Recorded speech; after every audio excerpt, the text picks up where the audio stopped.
Joseph Stalin owed much of his rise to Grigory Zinoviev, but as history repeats ad nauseam, one should never trust a dictator. Here's everything Zinoviev did and how he was repaid for his efforts. Zinoviev joined the Bolsheviks, the precursor to Russia's Communist Party, early in its life.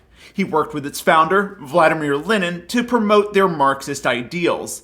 When the Bolsheviks overthrew the Russian Monarchy in 1917, this put him in a powerful position. Zinoviev was elected chairman of two key political organizations. He then joined the 7 initial members of the Politburo, the central communist committee that ran the show, alongside Lenin and Stalin. Lenin wanted a general secretary to direct the Politburo and accompanying organizational bureau. In 1922, he chose Joseph Stalin for this post, largely due to Zinoviev's recommendation. A month later, Lenin suffered the first of 3 strokes that ultimately spelled his doom.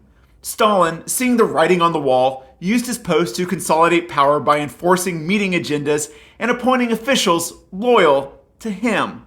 When Lenin died, Zinoviev and one Lev Kamenev joined Stalin in a political triumvirate to fill the power vacuum. This should have initiated the recall of another famous triumvirate, one with Julius Caesar, shortly before he seized sole control of the Roman Republic. Zinoviev did not learn from history. He supported the continuation of Stalin as general secretary in direct opposition to Lenin's final wishes. Prior to his death, Lenin had written a letter criticizing the whole Politburo, with Stalin drawing most of his scorn. The triumvirate kept this letter from publication. They then started tearing down Leon Trotsky, arguably the truest successor to Lenin, with his revolutionary zeal.